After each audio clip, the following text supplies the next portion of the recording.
her degree at the university. Oh, okay. At the University of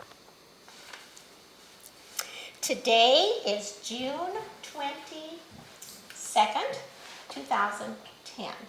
We are in Oxford, Iowa, and I'm interviewing Martha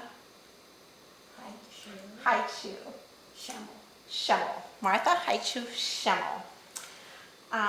Martha, thank you so much for spending time with me today to do this. We really appreciate the historical record and all the knowledge that we can get from you. I like country schools so much that I'm happy to do it. Okay. Where and when did you teach country school? I started in Iowa County. Marengo, Iowa was our county seat, and I was at the far end of Iowa County, so I had some difficult roads to drive if I had to go to a teacher's meeting. I also checked out my library books because the school had so few, and I could check books out from the Marengo library. Do you know that, were you always, when you taught country school, were you always in the same school, or did you teach in different ones? Taught in different schools. Do you know what years or what numbers? I wouldn't have, this was my first year, so that was 1946. Do you know the number of the school or the name of the school? Green Valley.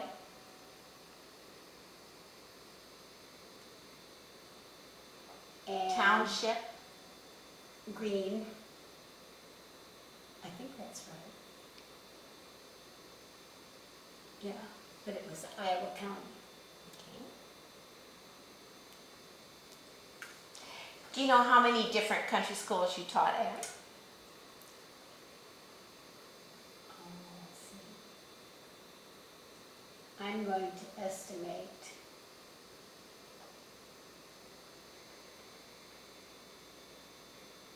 Would you like me to name them as I go? Yes, Okay, if you know all right, them. I'm going to say, all right. Okay. Green Valley was my first year, and I married in April of that year, therefore I moved closer to where we were going to live the second year.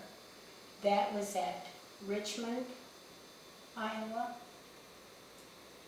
in Washington County. I taught there 2 years. Do you know what township?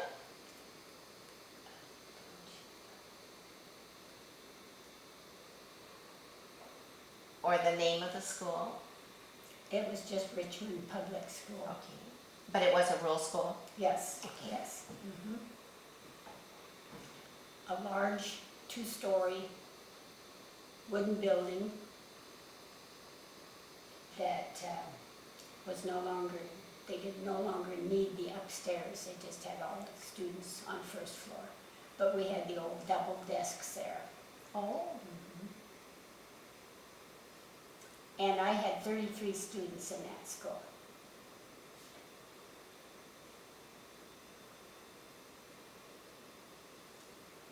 And you were there 2 years? Yes. I think then about the time that Barbara was born. And I taught in Liberty Township. And I think that was Liberty number 6. I taught there 2 years. And then I was expecting my second daughter, and when I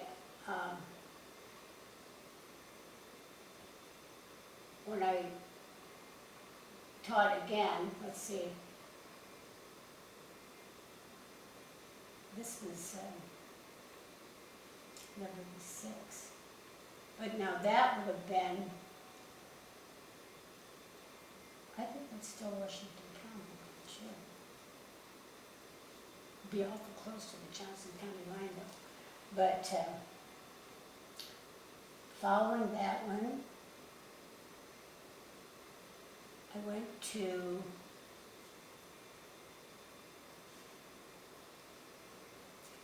I should have written these down before. went to another one in Liberty Township. And I happened to be into that one because they had, a teacher left in the middle of the year. Were And you home with children then? Yes. Okay. And they came to me to see if I would take over for the rest of that year.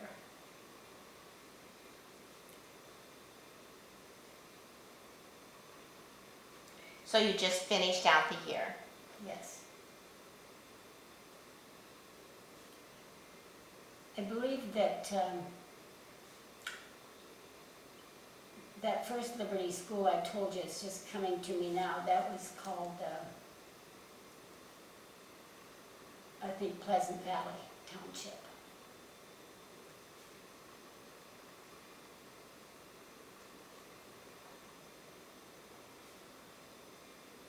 Then we moved down by Durant, Iowa, and I taught in, let's see, that would be Scott Township, I think. And I taught there for 2 years. Do you know what county that was? I heard it's Scott County. It'd be the same as, Davenport.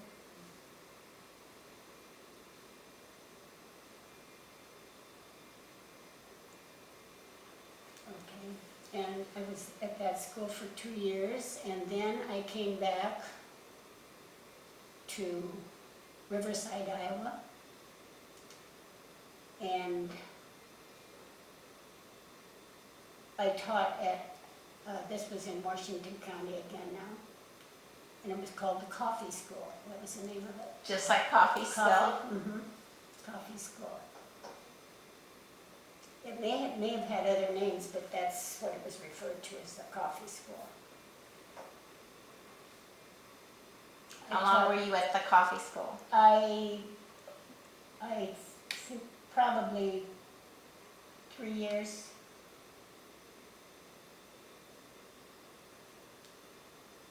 I can remember my youngest daughter going with me to visit one day, and she was about 3 years old. Okay. Following that, that's about the time the schools started merging and closing some of the country schools. And our coffee school was closed, and the students from coffee school were sent to Daytonville.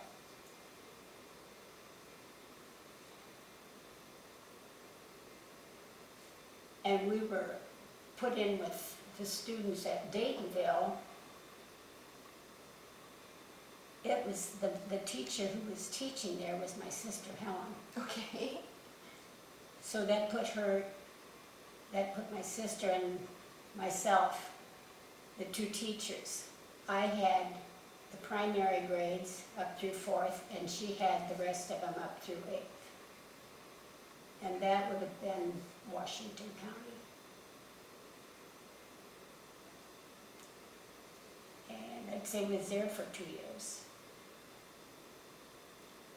And was that school called Daytonville? Yes, it was just the Daytonville.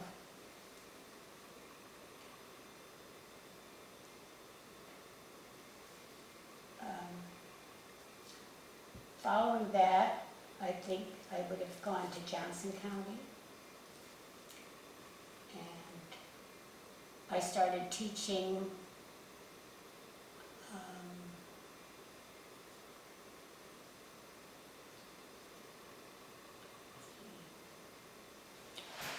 it had a number too, and I don't want to think I'm stuck with sixes, but it seems to me it was 6.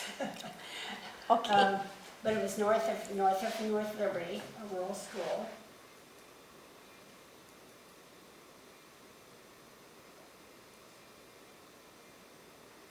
And this, of course, would have been Johnson County then. I taught there for 2 years.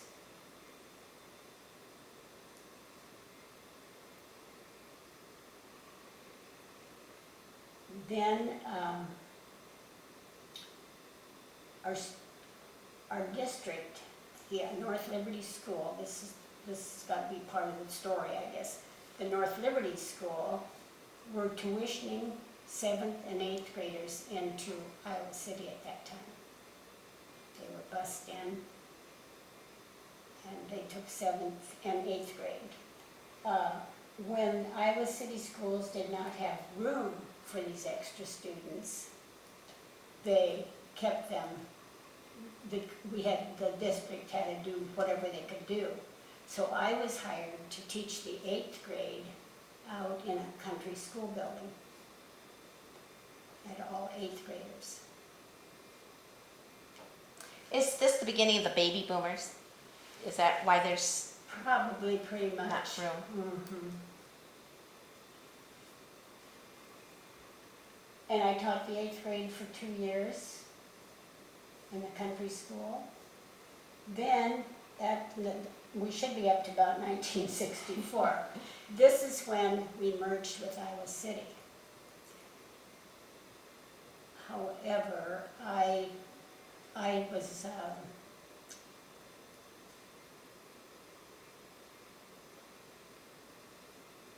I was hired to teach the 8th grade, and then the next year they took the 8th grade and 7th grade both, and I said I would take whatever grade, wherever there might be a vacancy at the North Liberty School, so that I didn't have to commute to Iowa City every day. And I took 1st grade at that school. And I stayed with 1st grade until I retired. But you went from 8th grade Yes. to 1st grade. Big changes. Yes, it was.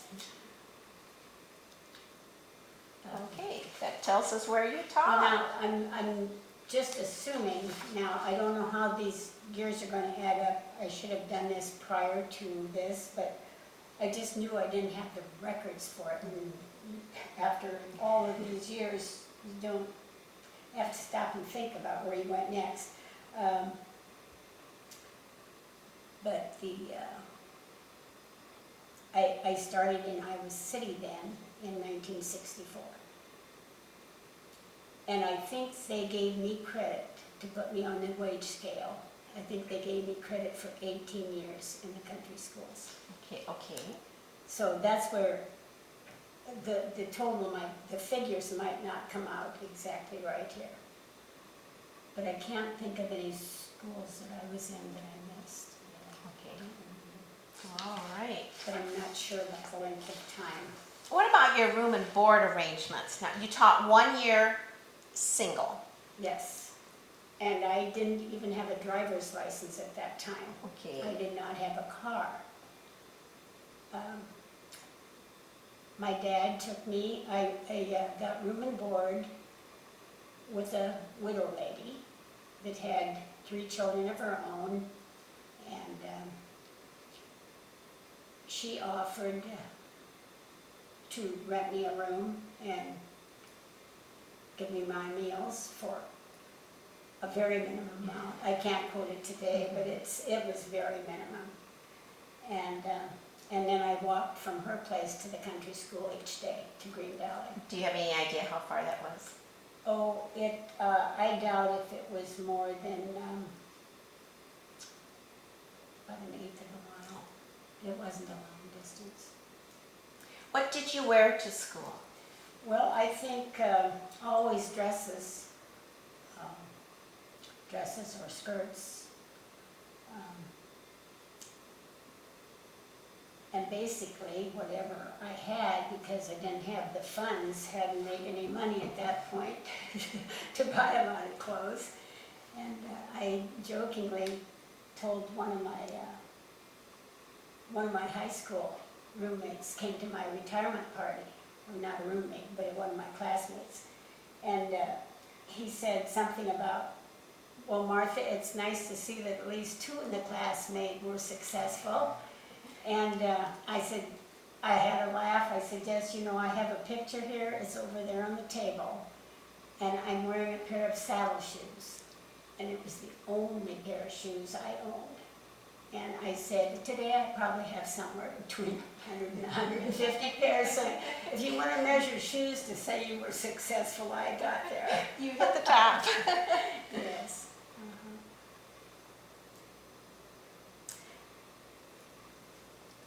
When did you leave for school in the morning?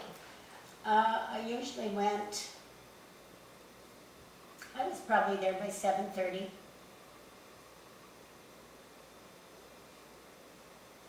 Oh, the first year you walked an eighth of a mile, and then in your other teaching times, were you driving? Yes, I did. I got, I'd say, yeah, for my first year in Daytonville, I probably was transported to school by my husband at that time. Each day. That was not so far away. That was probably 2 miles or so. And then would he pick you up Yes. every night Yes. too?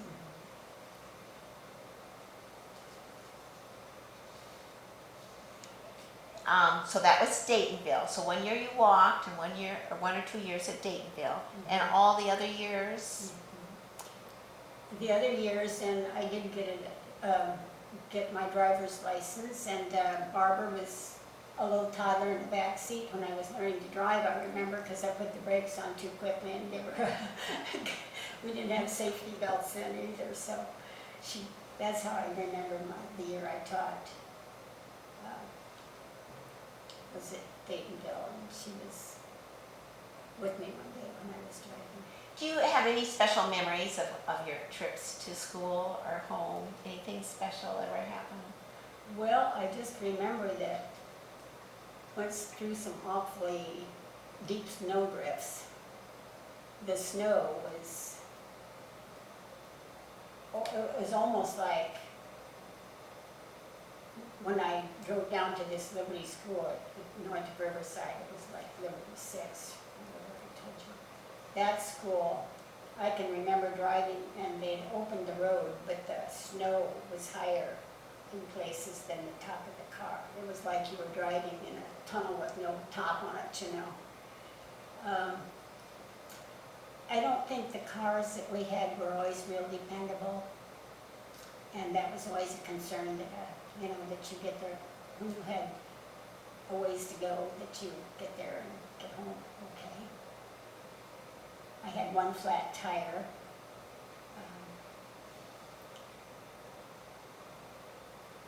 And I think I was within walking distance of home, so I just parked the car and walked home. Good. When my husband went and changed the tire. I'm wondering, I don't remember mentioning teaching at Durant. I think we did Oh, I talk about did. Durant. Yeah, Scott Township, I said, or Scott County. Pretty sure. Yeah, that's Durant. Moved to Durant, 2 years. Other than that, and then when I was at Green Valley, like I say, if I had to go to Marengo for a meeting or something, the roads were horrible in the wintertime. I mean, in the spring. And this is when you're not driving and you don't have a car, so how did you get to those meetings? Let's see, I had the road with Helen, because she was in the same town, she was in the same township. So Helen would have picked you up. Yeah. And I think I rode with her a few times. But they didn't require the number of meetings during bad weather that they did. I don't think. We didn't seem to need it near as much. Like I would see schools today, every Thursday, we got an in-service somewhere or something. We didn't do that. 3 mornings a week. Yeah, right. Okay, tell me about your schoolhouses and their surroundings. Now, you've taught in, 8 different ones? Mm-hmm. Basically, they were all about the same. Green Valley School, you stepped on a little concrete entryway, a concrete floor, like a porch, and it wasn't a porch, it was just a piece of slab of concrete, directly into the classroom. There was no entryway. You went directly, it was one room. And It had the blackboard, the chalkboard was on the north end of the building with no windows on that end, of course, because it was chalkboard. And the maps hung above you pulled those down. The globe was on a rope and pulley, and you lifted the weight, and it let the globe come down to where the kids could observe it. And, there was 3 windows on each side, an oil stove in the middle of the floor, and that was not hooked up to any fuel tank outside. I had to carry the fuel in and put it in the stove, pour it in the back of the stove. When you filled it in the morning, did it last all day, or did you have to do it more than once during the I day? don't remember having to fill it more than once. I did have an incident happen there that was a lesson well learned.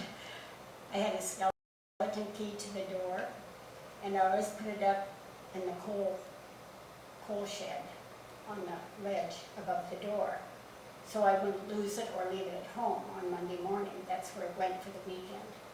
And I came and I had my things in my hand that had to go in the schoolhouse, and I picked that key up, and with my hands being full, I put the key in my mouth. Well, it was winter, so the key stuck to my tongue, so it was a little, that was a lesson learned that never got repeated, so. Oh, ouch. Yes. We had a pump, but most of the time,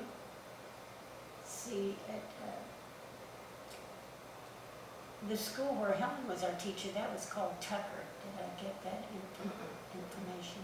That was Tucker. At that school, there seemed to be pumps, but the water wasn't always considered good that time of the year, especially because we hadn't been used all summer. And we had to walk to our neighbors and carry the water back. Was that somebody's job each day? Yeah. Or the teacher? The kids took turns carrying the water. And the farmer that lived there was very nice. We went through his orchard. He'd allow us to have an apple on the way through if we wanted one. And Green Valley also. I think I must have had to haul water for the school.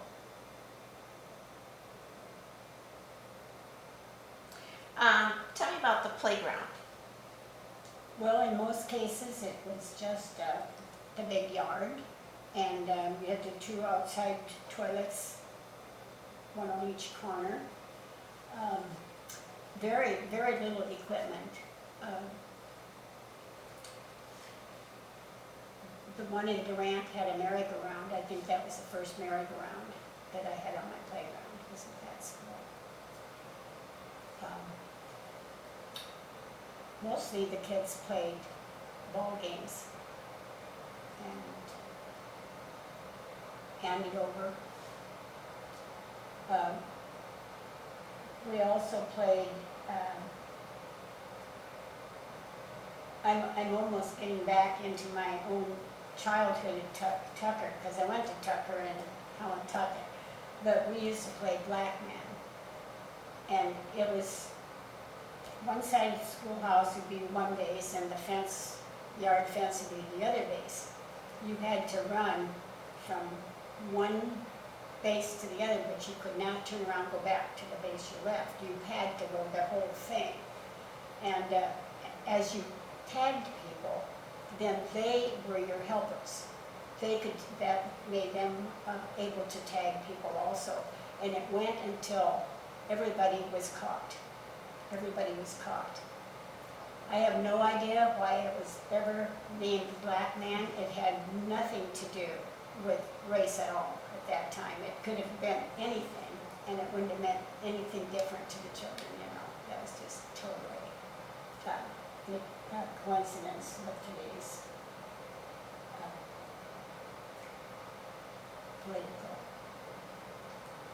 trees, I guess. Did most of your playgrounds have trees? Yes, off to the edge usually, not close to the building. More on the perimeter, maybe along the fence line. So they want to help keep the building cool. I don't remember any swing sets.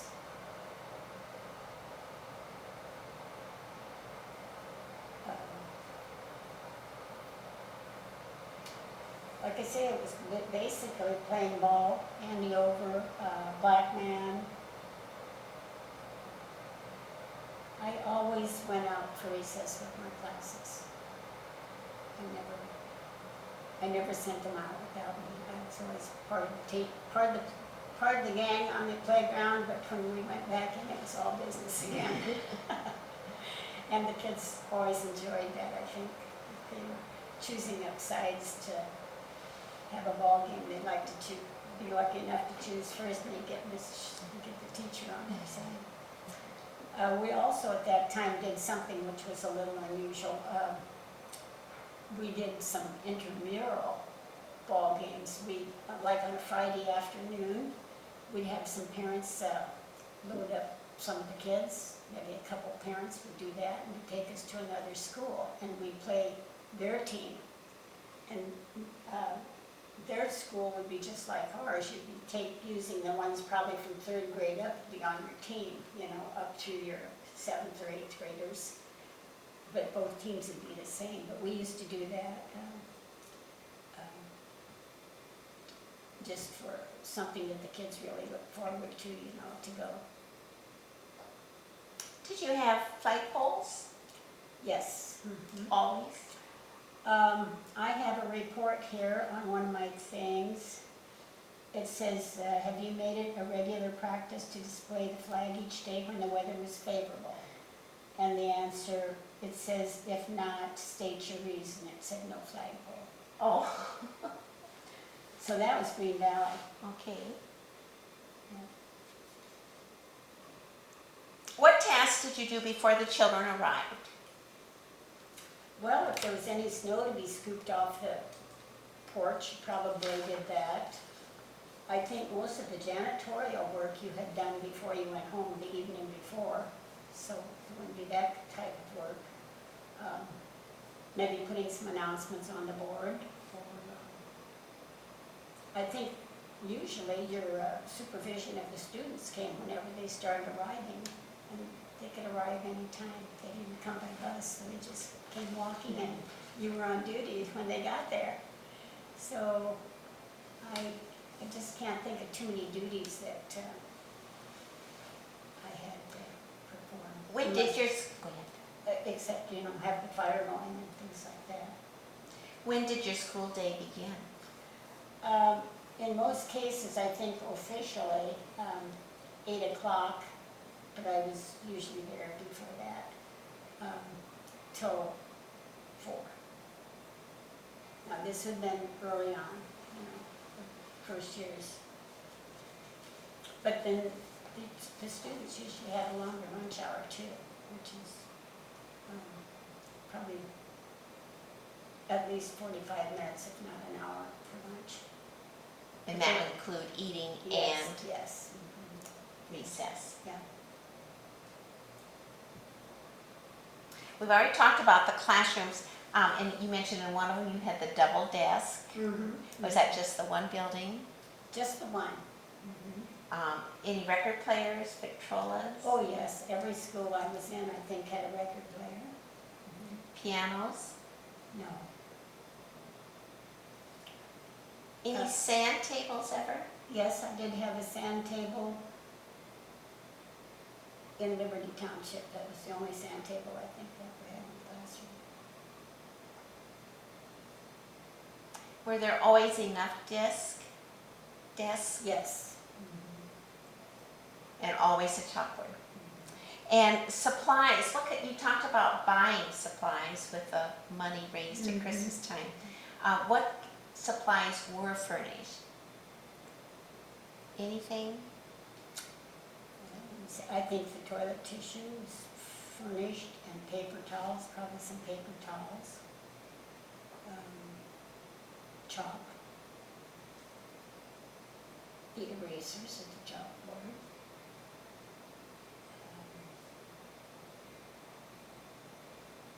That's basically, I think, pretty much at the very early, because you always had your school supplies when you went to school. The children brought their Yeah, own yeah. supplies. So what kinds of things did they bring? Well, they probably bought pastes, not blue paste. The eating kind? Yeah, that's spearmint covered flavored. Books. And where did they buy their books? Well, usually, and as I recall, like at Wellman or wherever, North English, we might go to, it wouldn't be necessarily just a bookstore. It seemed like some other retail store handled books. Sometimes hardware, sometimes Well, more of a general. I'd say a general store.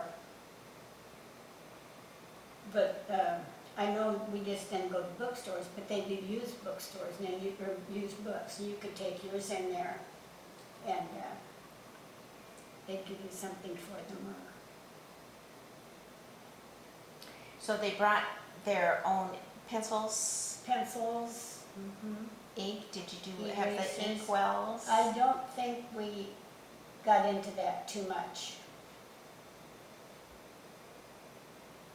But if we did, I would say we had to furnish our own. I don't think we had to do too much writing with pen and ink in the country school too much. So once the students are there, how would you begin your day? Well, probably made some announcements if there was any to be made, and of course you greeted them. And sometimes if somebody was just bursting to tell you something that happened, we had a little bit of sharing time. Probably said the pledge to the flag first thing. A little sharing time,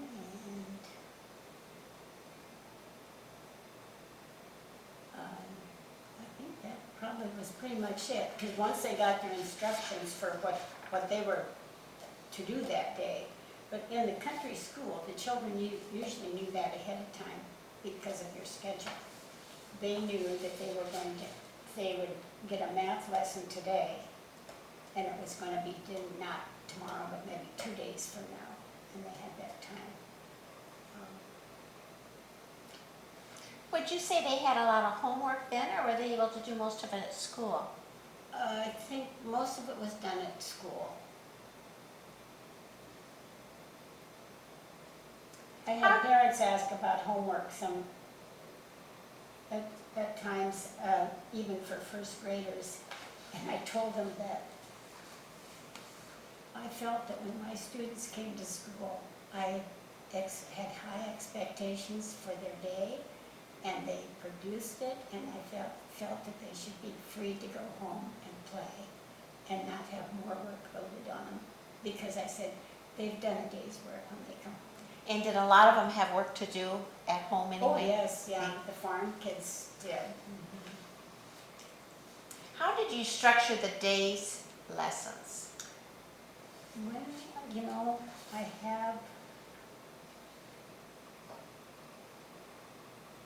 think I have a copy here of my Green Valley. Oh my. My Green Valley schedule.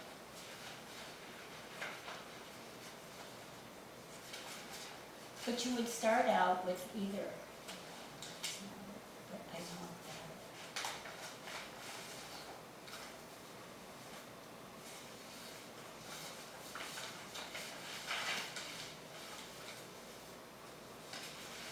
Well, you often put some groups together, like you could have, if you were teaching hygiene or physiology, you could have your 6th, 7th, and 8th grade all in the same group. And you might put your 3rd, 4th, and 5th grade in a group. And if you met with one group today, you could maybe not meet with the other group until the next day. You didn't have these lessons every day. They kind of worked their way through. And it's just going to bug me here because this is one of the things that people were so intrigued about. I used to go to school and I'd think, what do those teachers in town do all day with one class? And they, in turn, says, what did you do in the country with all those kids? And I found out when I got into the city, we just had one class. You were just as busy with them all day as you were with all 8 grades in the country school.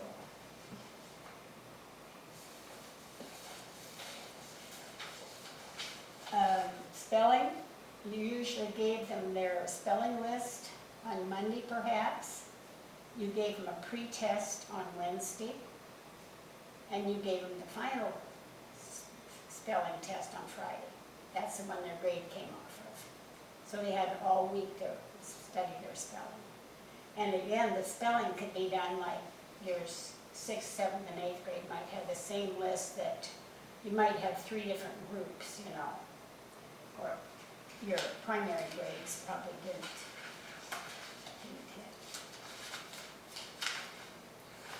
Let's see, math is something that I think was probably done sort of in, I told Mel, I said, you know, I just know when she comes and I'm looking for something. And I'm not sure I'm not going to find a chair, but if I do, we can go back and look at that. Oh, it's right in front of me. 9 to 9:10 on Monday morning. Opening exercises. Tuesday, the same block of time, music. Wednesday, music. Thursday, music. Friday, opening exercises. You might say that might be like announcements or sharing or something like that. 9:10 to 9:30, I had primary language class. The same block of time. This isn't this copy. Word study. That's probably studying their spelling. Then I have a block of time here from 9:30 to 9:50, 3rd grade arithmetic. And that went every day. From 9:50 to 9.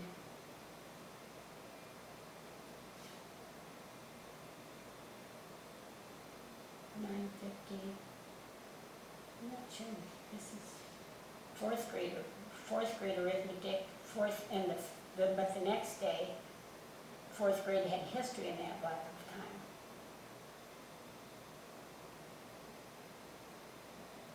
I've got 10:15 to 10:30 here. That's a 15 block of time. 7th grade arithmetic on Monday. That same block of time on Tuesday was a history lesson. Wednesday it was arithmetic again. And Thursday it was history. And Friday was arithmetic. So there were 3 days for arithmetic and 2 days for 2 hours, or 2 blocks for history. And then 10:30 to 10:40 was probably, it says physical education, followed by recess. I'm sure that overlapped. And then I had at 10:45 after recess, I had primary reading every day. Was the same. 11 to 11:15 first grade reading, and that was daily. 11:15 to 11:30 was 3rd grade reading every day. 11:45 to must be 12. 7th grade reading on Monday, 7th grade hygiene on Tuesday, 7th grade reading on Wednesday, 7th grade hygiene on Thursday, and 7th grade reading on Friday. And then we had a noon period. 1 to 1:15 was primary reading, and that was daily. So see, put together here, they got two blocks, morning and afternoon, for the primary grades reading. 1:15 But the next block of time went to the first grade daily for reading. Followed by on Wednesday, the third grade get the first block of time, third grade language. And the second block of time went to third grade geography, third grade language, third grade geography, and third grade language. So they had 2 of geography and 3 of language. 1:45 to 2 o'clock in the afternoon, 6th grade language. Next day geography, next day language, next day geography, and the next day language. And that's as far as my copy goes. Now you could coordinate those, like the hygiene lessons, physiology. You could put the language easily together if they're studying about correct usage or something like that. You could easily, put your groups together. But I think everybody survived really. When you talk about primary, are you talking about kindergarten? Well, pretty much, I think. But in most cases, I don't think they had kindergarten at first. They started with first grade.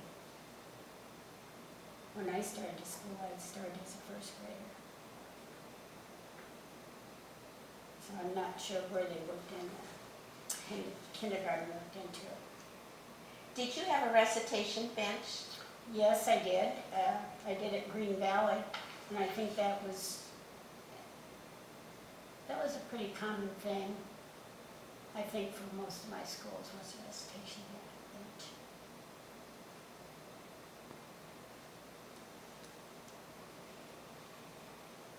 What type of desk work did your students do while you worked with the other students? Well, like I say, they had their assignments ahead of time. They knew what the next time that they had to come to arithmetic, that had to be done. They knew if they were going to have their pre-tests for spelling, they should have some time put into that before. And studying spelling is kind of a common thing. Sometimes you'd let 2 children share, and one could spell to the other, and they practice their spelling out and to see if they was getting it, remembering it.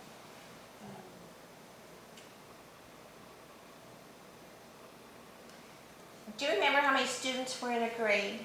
Or you mentioned the one school had 30. 33, but that was the largest group I think I had. What was the smallest? I guess around 18 or so. I think even at when I took first grade in North Liberty before I become part of the big district, and I had first grade, I think I got up to 33 first graders there. And I think 2/3 of them were boys. That's quite a makeup of students.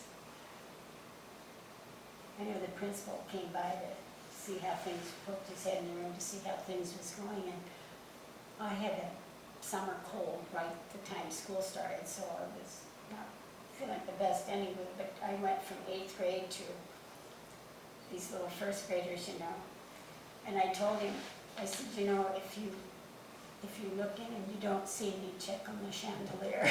Because it just seemed like you had little ones holding on to you, wanting things. But I certainly did enjoy it. I enjoyed everything I ever taught. There was just no getting around it. But I did love first graders too. And I think what made first grade so special is that you got to start them out. It wasn't review. It was, here they are, and you're starting from scratch, and you got to do. Wherever you get to 3rd grade, and if they're having trouble with reading, then you've got to do remedial work along with their standard. Would you say that you saw much difference in the size of student population? One building would be 33 and one building would be 18? Yes, it would be. The way they handled that, in the country schools, all of the teachers in that township got the same salary. Everybody's salary was the same. Now, if you got a school that had 4 more kids in it than the other school teachers had, after you got up to a certain amount of extras, they would give you a bonus on your check because you had more children to teach. And I wouldn't say that they would change that with 1 or 2, but if it got up to where you had a noticeable group. Do what factors influence this fluctuation in numbers? Well, I think a lot of it, just looking back on our own childhood, my dad was a tenant farmer, and when March comes, you move, if you didn't have a contract for next year. And when you moved your family and you had 5 children in school, it knocked a hole in it. I think they would, and it was vice versa. I think when they had a school that wasn't too big and they found out if a big family was moving in, they liked that. So. Do you remember some lesson activities? Any memories? Most memorable lessons? Well, let me think. For music, for one thing, it's not real memorable, but it's just something I have always remembered about this little girl. This was in Green Valley, and we had Victrola. You had certain song titles for the upper grades, and a different set of songs for the lower grades. And when it was time to test them, they could sing without the Victrola, or they could sing with it, whichever they prepared. So they had to sing solos? Yeah, right. And this little first grader wanted to sing the song the big kids sang. That was when it was her turn. I asked her what she would like to sing, and she says, I want to sing what the big kids sing. And I said, okay, do you think you know the whole song? She knew the whole song. I said, well, that's good. You just go ahead and you can sing your song. And she got up and she sang "Oh Susanna," and she knew it till she got to, I came from Alabama with a bandage on my knee. And I've always thought of that. But you know, I just thought it was always, when you go home at night, you just see so much humor in your whole day that you were so busy moving on to the next thing that wasn't always so noticeable until you got home and reflected on your day, and then you got lots of chuckles out of it. What did you enjoy teaching the most? Well, I can't say that I enjoyed any one thing more than others, but I do know that I loved English myself. I always did well in it, and I think that reflected in when our kids had to take I would test the basic skills, the growth that my older kids would make in English was very noticeable. I had one mother come in and she was astounded at what he had done in a year's time with his English, and I told her, I said, well, I really like that subject. I like to teach it, and I think because I liked it so well, the kids were more into it too, you know. Did you have any that you really didn't care to teach? No, I couldn't say anything. But, Did you ever have any helpers? no. What roles did your classroom have? Well, I think one of the questions was about using the outside facilities. Usually they were pretty good about using the restrooms at the toilets at recess time. I would remind them, you know, if you have to go to the bathroom, let's get that taken care of. If you are able to do that, and we usually didn't have too many, but never did I let 2 go out together at the same time. If one was out and another one thought they had to go out so they could go up the same time their friend went out the other way to one of them was back in the building. What discipline techniques did you use to enforce your rules? Well,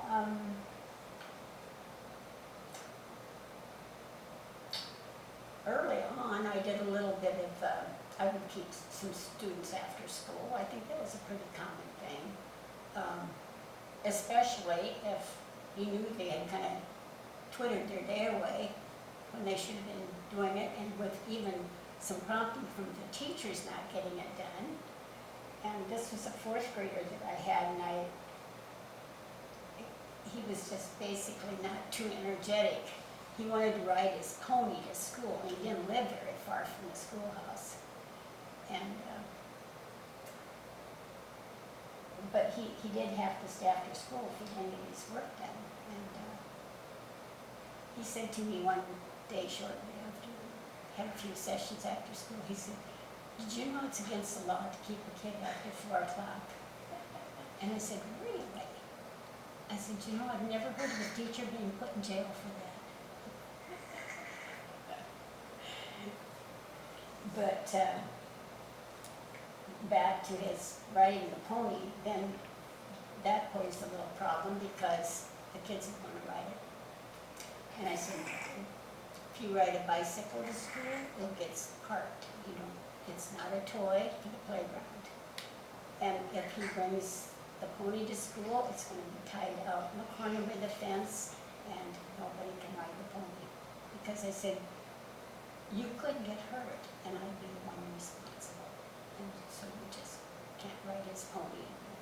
So I think the charm of letting the kids ride soon wore off with him too. How did your students get your attention to ask questions? Raising the hand was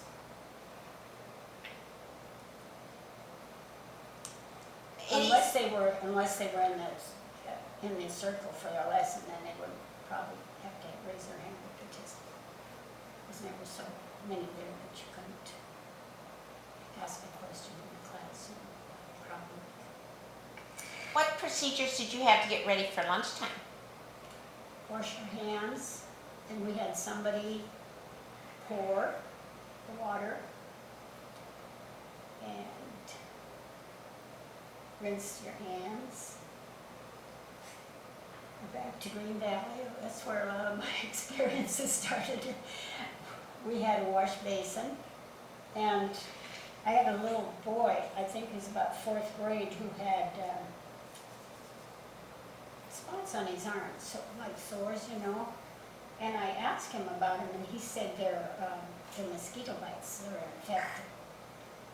And well, pretty soon somebody else had infected mosquito bites, and pretty soon the teacher had some infected mosquito bites. I went to the doctor, and he says, "This is going to take it." And at that time, they daubed you with this purple treatment. I know. I was wishing I was parked closer to the doctor's office that day. I had come out with that purple stuff on my face. But that's what we found out. The hard way. That was early in the fall of the year.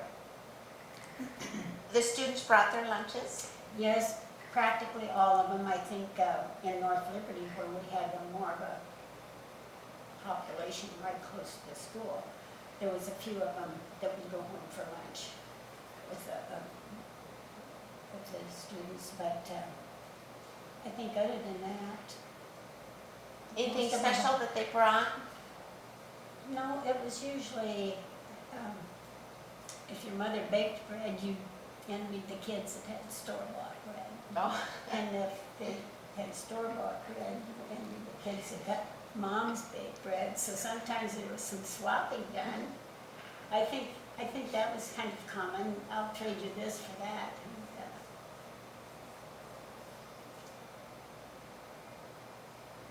Where did they keep their lunch pails? if there was a room adjoining to the classroom, they'd be on a shelf out there. And if there wasn't? If there wasn't, then they just had to sit in the back of the room. And where did you eat your lunch then? They ate at their desk, and if it was a nice day early in the fall or early nice that you could all sit somewhere outside together, but you had to sit down for a given amount of time. You couldn't be up running around. If you eat outside, you have to sit down for the lunch period. So. Did you have anything special at lunchtime? Not really. When I boarded with a lady, she always packed me a nice lunch, but I never did that for myself. I went much simpler. Probably some fruit and maybe a sandwich. Did you see your students outside of school very much? Not really. I think because you never were too close. I was thinking about that. Not until I was in North Liberty teaching. Because like I say, you were closer there, and I was living close to North Liberty, or in North Liberty. So that's the only time that I did see students outside of school very much. Did the students have responsibilities for the upkeep of the classroom? Yes, I think even in the country school, their desk, we had desk check maybe once or twice a week to make sure that we didn't have it stuffed with boots and all those things that they didn't want to carry home. So we'd have desk check once a week, and then more than that if it was necessary. And they had to have their things put away before they left to go home for the evening. If they went to the few books we had, they had to put those back in place. And the piece of furniture that had the books on was just like a regular bookshelf in your school, just a small. Glass doors? Yeah, and you lift them up and slide them back. And I think there was an old set of encyclopedias that were kind of outdated, but the children did use them. So. Who else helped take care of the schoolhouse? Nobody. So you swept? Swept the floors. How often? Every day. Put down sweeping compound once a week and swept that up. Usually do that on Friday about noon so the kids could walk in a little bit. And that way, you know, you get the oil into the floor a little bit better. And of course, if they could get by with it, they like to slip in it once in a while because that was fun for them. But I was just looking at this, the teachers, and I thought, now, this says it all right here. Much was required of teachers who labored in one-room country schools. Not only were they responsible for the academic instruction of all subjects, reading, writing, including penmanship, arithmetic, spelling, grammar, geography, and civics for grades 1 through 8, but in addition they were expected to provide our physical education and be our school nurse, advisor, sanitary officer, comforter, and disciplinarian. Above and beyond all these professional duties, the rural school teacher was expected to take care of janitorial chores, building and maintaining the fire and the heating stove, sweeping and dusting the floor, cleaning the chalkboards. As I recall, teacher even took the window curtains home and washed those now and then. And that's just the way it was. And you know, the teachers were talking in the lounge one day about we got a new copy machine at school. And I said, gosh, do you remember when we had to use that old thing that printed purple? And everybody was talking about it. And I said, you know, I can remember one that was way beyond that. Well, they'd never heard of it. And I said, well, it was a wooden tray, like a frame. And I said it had a gel substance on it. And I said you had to use an indelible pencil to make your master. You wet that, put it on, peeled it off, and you could maybe get 5 or 6 good copies, and from there on they got less noticeable. And But the worst part was getting all of that off of that gel before you wanted to make something else. Because it was hard to get that off. You have to wash and wash and wash. And sometimes in the course of using it and stuff, that gel would get chipped and then you'd have something missing in a word. So you'd have to heat that, soften it so that it would all get smoothed out again. I said, that was my first copy machine. And they just can't, today's teacher just couldn't fathom anything that primitive. But that's the way it was. I have this here. Sometimes the boys would do some work with saws and stuff at school. I think it came with the art class or something. Maybe they called it manual training, I'm not sure. But anyway, they made these. And you know what it is. I don't have a clue. You don't. Well, the janitor, I always took them, and when they closed the country schools, I said, you're not throwing those away. I'm going to take them, because the kids made these. See, they'd saw these out and nail that on. Well, this is how you got your boots off. Oh, This is a boot jack. a boot And you check. know, boot jack. And the little kids had so much problem getting boots off, overshoes and stuff. Well, everybody used it, even I used it.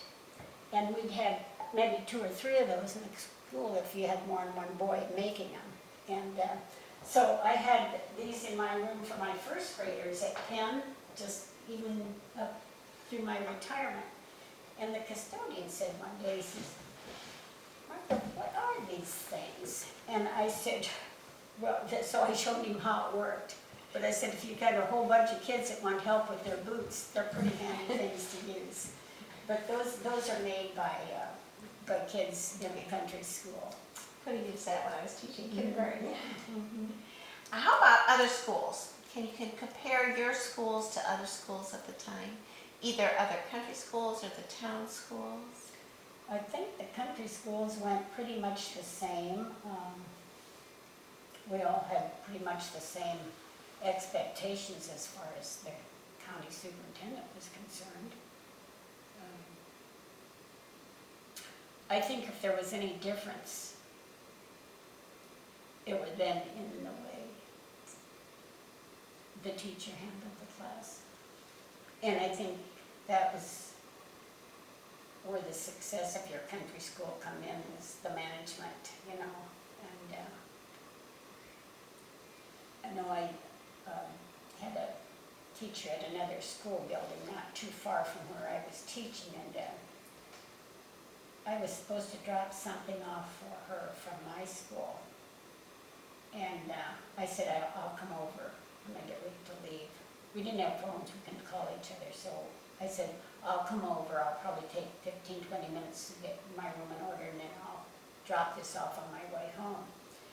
And I said, how late will you be there? And she said, I'll be here because I've got some boys after school. And I went over, and those boys were having a heyday. They were playing, they were running around the room chasing each other, and I thought, this can be punishment. They were just having, and yet I think she had a real problem with this being a disciplinarian. And I see that in teachers even today. They want to be the kid's friend, where you can be their friend, but they also have to see you as a person of authority in the classroom. And I just see that so many times where, when they have 2 or 3 going down the hallway at the same time to go to the bathrooms, that's just not something that is the best. Asking for Yeah, trouble. right. But that I think would be one of the things. And I had the county superintendent, they visited about 3 times a year, I'd say. And you never knew when they were coming. It isn't like today, you have your appointment set up, and you know when they're coming in, and you get to plan your lesson and pick your lesson. Well, in the country school, they dropped in whenever it was convenient for them, or for their schedule. So you never knew when they were coming. But This school of 33 I had lots of problems with discipline before they hired me. And the superintendent came in one day and he says, it was like the 4th or 5th weekend of school, and he says, you know, I just can't believe this. I just can't believe this. He said, last year if I'd stepped in this building, there'd be like ants going every direction. And everybody was on task, you know. And he said, I know this isn't, no, the superintendent, not the superintendent, the director of his school told me, he said, I know, Martha, this probably isn't fair to you, but we know what Helen did with 50-some students in Daytonville, and we was just hoping that you could come in here and help us with our 33. And it worked fine. That's where the superintendent come in. He says, I'm amazed at how these kids have gotten under control. How are the parents and community members involved with the school? There wasn't a whole lot of involvement unless, not in the earlier days, unless they come in to help with something for the Christmas program or something. Maybe help you put up the curtains, you know, your curtains were only up at Christmas time for your stage, and they might come in and string up the wire and hang the curtains for us, or donate something if you were having a bake sale. But other than that, I don't think there was much that had to be done. I think if you accidentally had a broken window or something, you just call your director and they'd come and take care of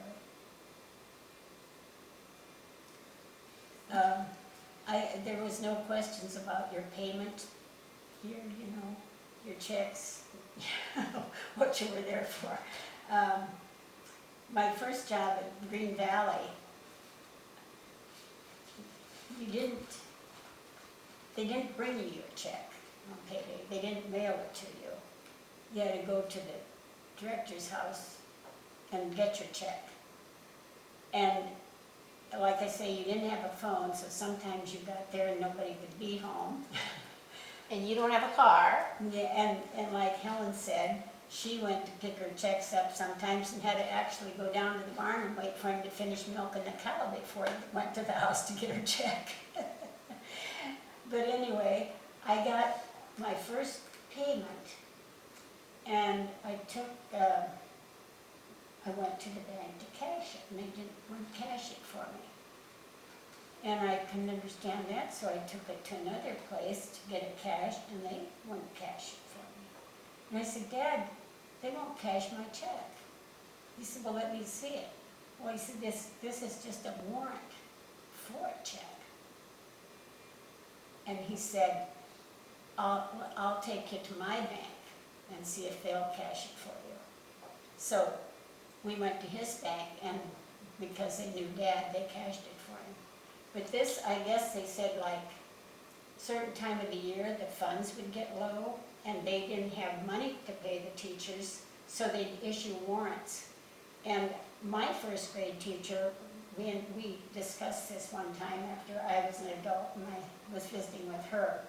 She said, Martha, on top of that, she said, there might be a wealthy person in the community that would buy your warrant for you and give you cash, but she said they also wanted a little something for doing that for you, be like what we call interest today, I suppose. So I said that came as a big surprise too, that, and I know there was a while when we had high waters and the road was underwater and I couldn't get in on payday to get my check, you know. So it was always kind of an experience too, after you was so looking forward to that first paycheck, you know, what it was all about here to, and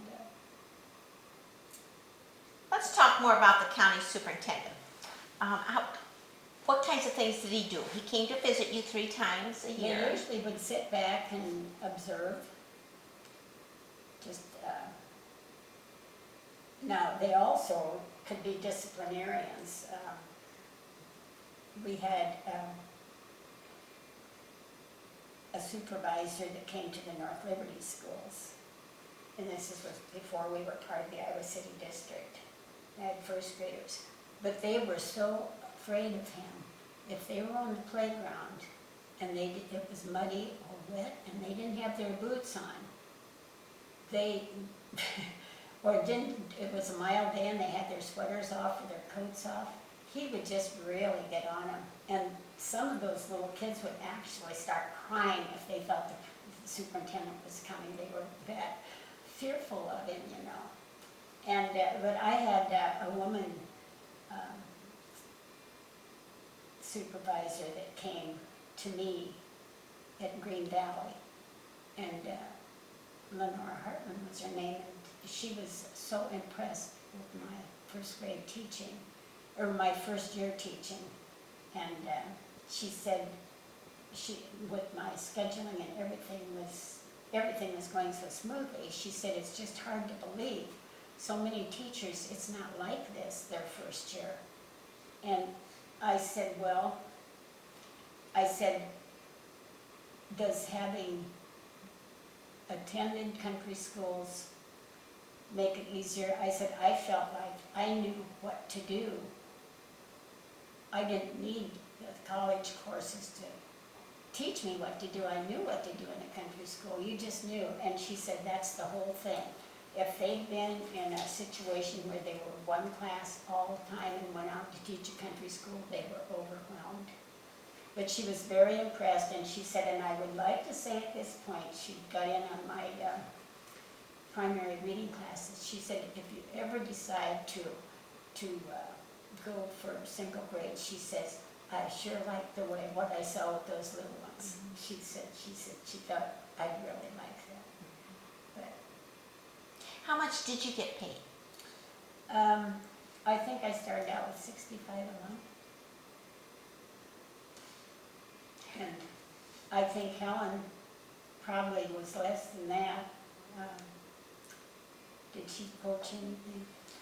I don't remember. Well, I know hers was less because I'm she sure was she did, but I don't 6 remember. years ahead of me. Okay. And I know it was like, I'll just throw out a figure, like it could have been maybe 45 to 50. Okay. And we just thought she was rich, you know? It's just, gosh, that much money. And yeah, it's, I think 65 is what I started out with. And what training did you have?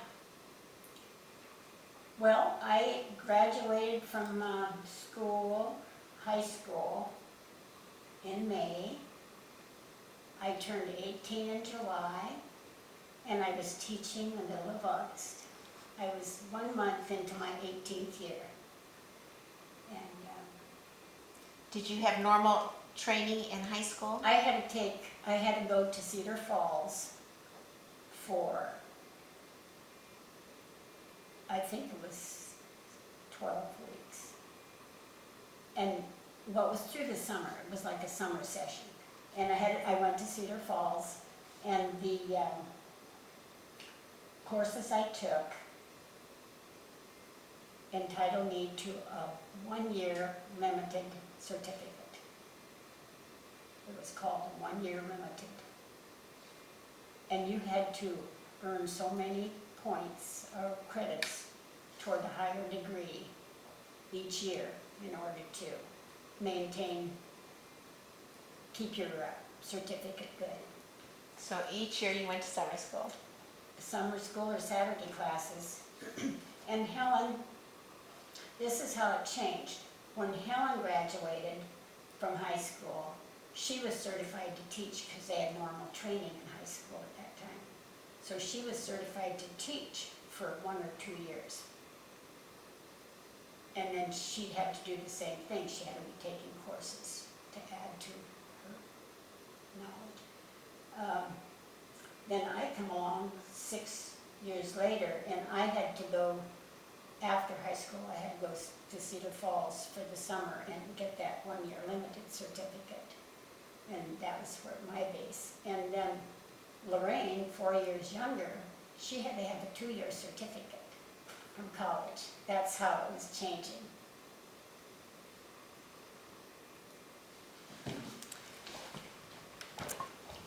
This says it's recording, and I sure hope it is.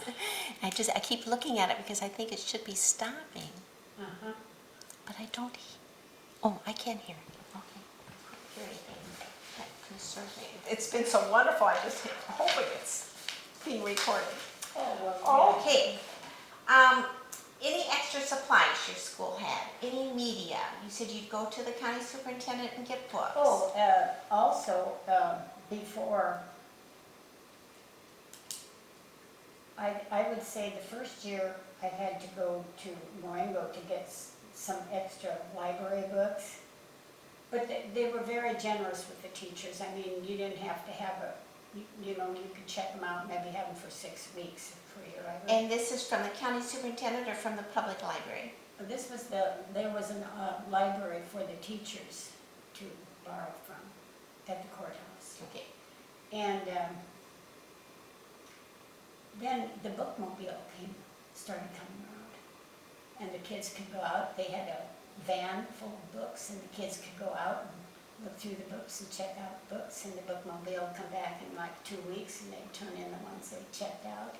So that was in vogue for quite a while. And that was much handier than trying to get to the library for Handier than having your own library. Right, You can yes, have more. bookmobile. What was your favorite part of the day?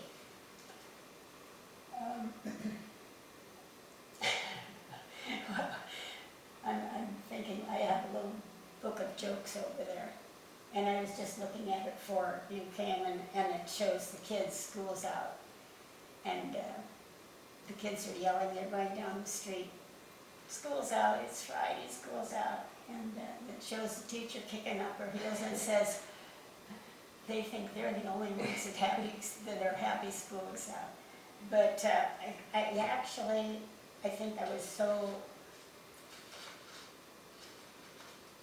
I just don't know. I had such felt so obligated, not just obligated, but interested in my children, that there was never, I never felt I was, would rather be doing something else. I think I said that at my retirement. I said, I never, ever have never, ever entered the schoolhouse and wished I was somewhere else for the day. It just never happened. I would go all year and not use my sick leave, and because I knew that my kids, my students weren't getting out of the day what they were going to get if I was there, but I, of course, wouldn't go if I was sick. I had to use my sick leave, I did, but you could see that abuse sometimes too, especially then if they changed it to where if one of your own children were sick, you could take your sick leave too, so that made a difference. What's the worst memory you have from your country school teaching? Well, it's really not a bad memory.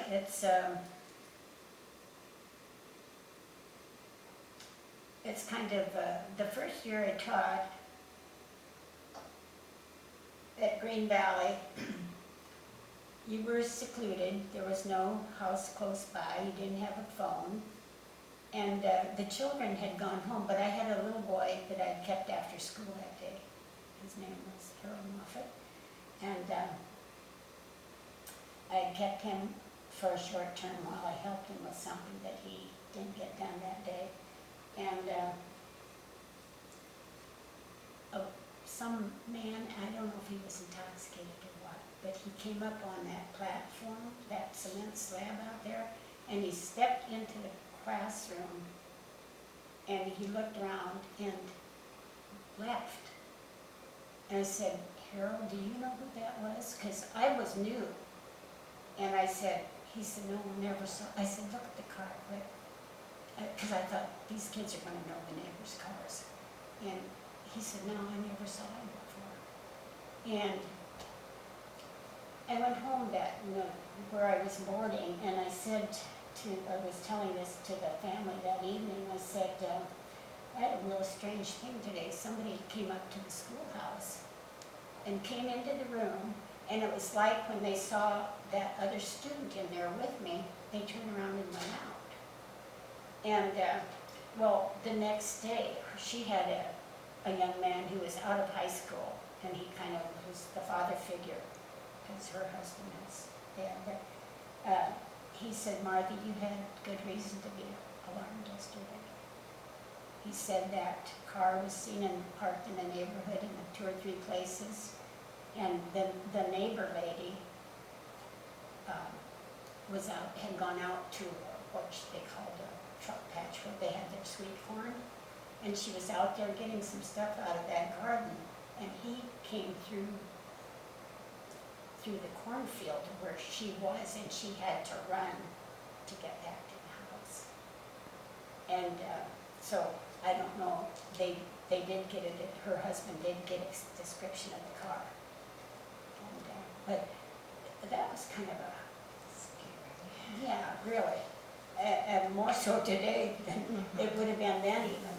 But, and it might not have been anything, you know, but when he said you had good reasons, because he said his wife came running from going out there to where their corn patch was. She came running to get to the house because she was afraid.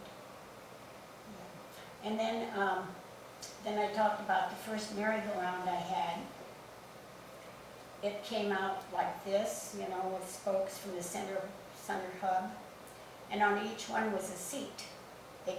You didn't have constant seating, you had seats on the end of these arms that came out.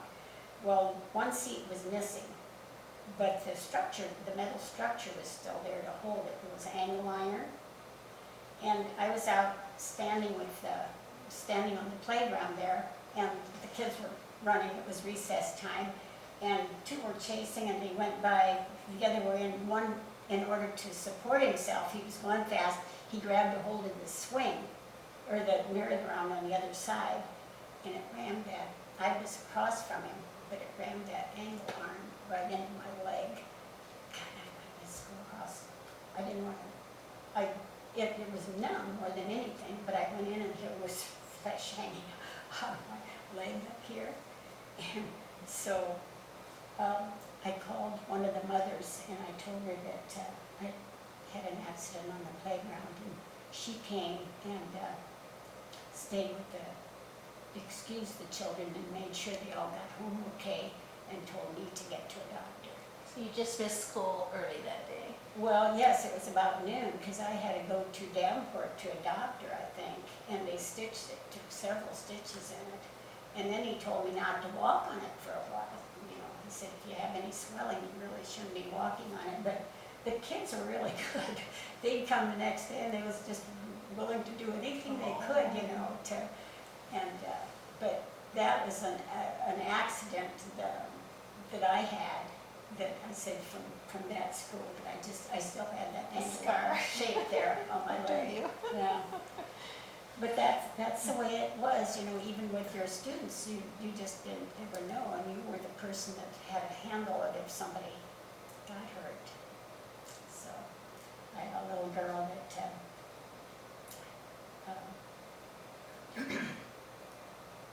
just as the older boy got ready to swing the bat, he brought it back like this. She ran behind him. She was a littler tot. Took her right across the eyebrow, and I had to get her parents there to take her to the doctor. And I was so scared. I was so scared when that blood was coming from her eye area, you know, and it just really worried me. I was standing there. I saw it happen, and the father come back. They had it all stitched up. And he said she never even cried. He said she was really good, and he said the cut was up above the eye. It wasn't, but I didn't know if it was the eye that was injured or what. But it was just one of those things. She just decided to run through, just brought the bat back to. Those are just incidental things that you know. Why did you choose to teach? Well, I think all my life I wanted to be a teacher. And my sisters not Helen, because Helen was Mom's helper, but we girls played school an awfully lot. And it's in my paper here that I said you could have a copy of. I said we played school, we made worksheets for our dolls. We had to decide who's going to be teacher for the day. It was either Lorraine or Mary or me. And we'd even get our pets and make them sit still. No wonder you were a good disciplinarian. But we played school so much. It was just a thing that we did. You know, we were on the farm. We didn't have bikes. We didn't have all the things that kids, we didn't have a TV, you didn't have any of that. So playing school was our favorite thing to do. And then you had Helen teaching, and she'd come home with her stories from school, you know. Up until that time, I didn't know if I wanted to be a nurse or a teacher, but I think it was Helen's coming home with her stories that really made me think I wanted to be a teacher too. So, and I'm glad that was the route I went. What lessons from country schools might we benefit from today? Well, I thought about that a little bit too. What was the next question? The next one is, how did the country school day end? Okay. Well, the day ended with the children putting their stuff in order, you know, cleaning off their desks, and if they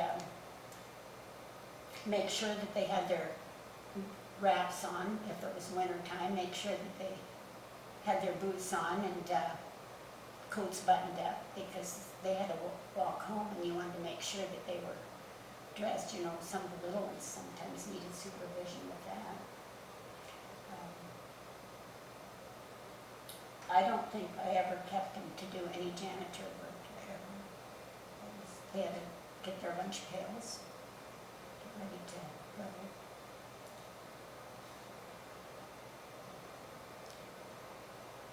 Now, what was the one we skipped? How did what lessons from country schools might we benefit from today? Well, for one thing, the multi-age grouping. I think that was a wonderful part of the country school. I learned more about phonics when Lorraine was having it. I was probably a fourth grader, but I was so intrigued with her phonics lesson up there in front of the room, you know. And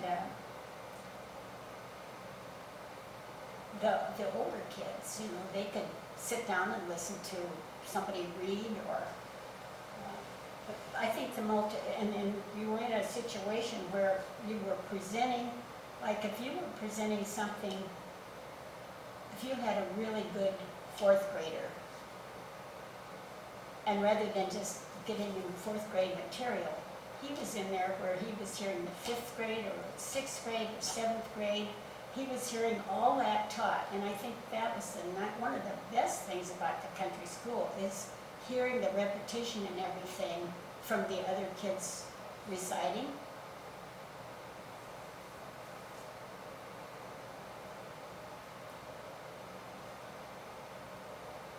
And the little ones by the same token, you know, they'd hear the kids having their reading classes, and I taught this series for a long time, and this is like family to me. And I was on the board. The Iowa City District was looking at changing their reading books for the primary grades, and I was one of the people that was helping with the study. And I had teachers saying, well, they wanted to get rid of this Scott Forsman. The kids are so bored with it. They hear Sally, Dick, and Jane, Sally, Dick, and Jane. I said, you know, that is not all right in every situation. I had children doing Sally, Dick, and Jane, and I said, guess who was a book that if they had trouble with the 3 pre-primers and you wanted them to strengthen up a little bit before they went into the first reader, they went to Guess Who. And this would be stories but no new words. You just have new stories but no new vocabulary. And I said, I'd have little kids come up and they said, you didn't let us read that book. Why didn't we get to read that book? And I said, well, you know, sometimes I want to tell them, you know, that these children need a little more practice. I just said, well, sometimes I have these books and I just think somebody really should be using these. And I just think if they don't read out this book for a while, this is Sally, Dick, and Jane. And I said, I'd say, it's over on the shelf. Anytime you want to read it, you can look at it, you can go read it. But they just was bent out of shape because they weren't getting that Sally, Dick, and Jane book. And I said, I know those kids, they love the stories. I had the superintendent visiting my classroom one day. Oh, I think it stopped. No, it's still recording. Okay. But I wonder if And this, he was sitting in the back of the room, and we had a Sally, Dick, and Jane story. The little ones was up. And the story was about the family had been to the farm to visit Grandma and Grandpa. And when they got ready to go home, the cat had climbed in the car back seat with the kids. And they didn't say anything to their parents. The cat was in the car. So this was all pictures, you know. They wasn't reading, they were picture reading at this point and telling you the story. And then it shows Dad like this at the end